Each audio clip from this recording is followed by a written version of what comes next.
नमस्कार, मैं हूं कोमल शर्मा और आप देख रहे हैं न्यूज 21।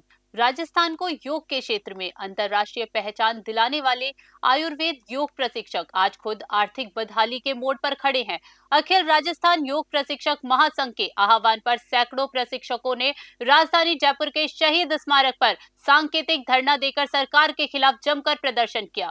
महासंघ के प्रदेश संरक्षण डॉक्टर बीएल कुमावत ने कहा कि राष्ट्रीय आयुष मिशन के तहत नियुक्त पार्ट टाइम प्रशिक्षक पिछले 5 वर्षों से मात्र 5,000 से 8,000 रुपए के अल्प मानदेय पर काम कर रही है। उन्होंने सरकार की दोहरी नीति पर सवाल उठाते हुए कहा कि एक तरफ सरकार योग की उपलब्धियों का श्रेय लेती है, वहीं दूसरी तरफ प्रशिक्षकों को परिवार पालने के लिए संघर्ष करना पड़ रहा है। महासंघ के प्रदेश अध्यक्ष दिनेश नांगल ने बताया कि विधानसभा चुनाव के दौरान भाजपा ने सत्ता में आने पर प्रशिक्षकों के लिए फुल टाइम स्थायी पद सृजित करने का वादा किया था, जो अब तक अधूरा है। प्रशिक्षकों ने चेतावनी दी है कि यदि जल्दी उनकी मांगों पर सकारात्मक निर्णय नहीं लिया गया तो आंदोलन को और तेज किया जाएगा। जयपुर से ब्यूरो रिपोर्ट।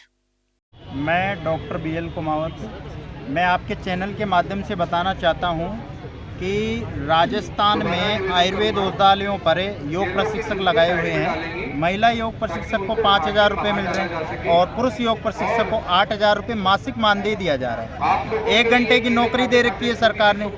अब मैं सरकार से ये पूछना चाहता हूँ कि सरकार जहाँ योग के नाम पर विश्व में अपना परचम फहरा रही है, योग के नाम पर सनातन धर्म से जुड़ा हुआ जो मुद्दा छेड़ती है, या कहीं ना कहीं हम भी योग के जो निरोगी राजस्थान का जो कायाकल्प कर रहे हैं, तो कहीं ना कहीं हम लोगों को रेगुलर योग सिखा रहे हैं। तो हमारी मुख्य मांग एक ही है कि हमारा जो समय है वो आयुर्वेद औषधालय के बराबर किया जाए। हमारा जो मानदेय जो शब्द है वो हटे, हमारा पार्ट टाइम शब्द हटे और हमारे को वेतन मिले, फुल टाइम वेतन मिले, स्थायी पद सर्जित हो और हमारे को एक स्थायी नौकरी मिले, क्योंकि हम लगातार संघर्ष कर रहे हैं और हमारे को 5 साल हो गए। अभी केंद्र सरकार द्वारा 8वां वेतन आयोग लग रहा है, जबकि हमारे को मात्र मासिक 8,000 रुपये ही दिए जा रहे हैं। ये बड़ी विडंबना है।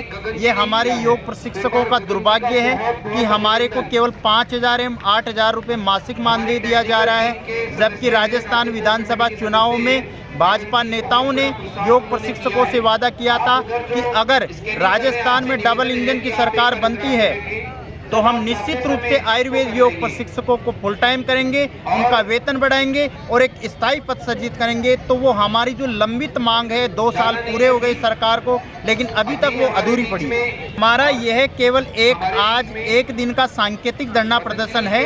अगर सरकार ने हमारी इसी बजट सत्र में मांग नहीं मानी तो हम रोडों पर उतरेंगे और सड़कों पर एक विशाल आंदोलन करेंगे और हमारा जो खून है वो खोल रहा है, क्योंकि हमारे को 5 साल हो गए, हम बेरोजगारी देख रहे हैं, लगातार हमारी एज बढ़ती जा रही है और कल को हम ओवर एज हो जाएंगे, हम घर के रहने घाट के, ऐसी स्थिति हमारी हो रही है। इसलिए हमारे से जो भी होगा, जितने से जितना हम कर सकेंगे उतना हम तेज आंदोलन करेंगे। अभी तो ये केवल चिंगारी है, मसाले जलना अभी बाकी है।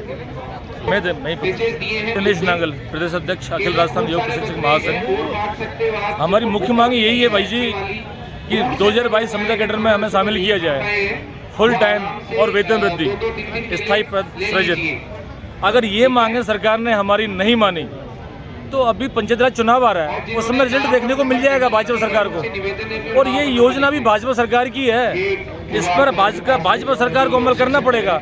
अगर अमल नहीं किया, हमारी मांगों को पूरा नहीं किया, तो इसी पंचायती राज चुनाव में बिल्कुल हम सारा सिस्टम बदल देंगे। और 2 साल बाद फिर मतलब चुनाव आ रहे हैं विधानसभा के, उसमें तो बिल्कुल सरकार गिरेगी ही गिरेगी, चाहे हमें, क्योंकि हर गांव में आयुर्वेद औषधालय है राजस्थान के में, और हर आयुर्वेद औषधालय में एक योगा टीचर लगा हुआ है, तो वो अपने परिवार को, कुटुंब को, गाँव को एडवाइज करेगा तो कैसे वोटिंग कर देगा वो भाजपा सरकार को? बताओ, जो हमारी आम योग प्रशिक्षक की मांग ही पूरी नहीं कर पा रही सरकार, तो और लोगों के लिए क्या करेगी भाजपा सरकार?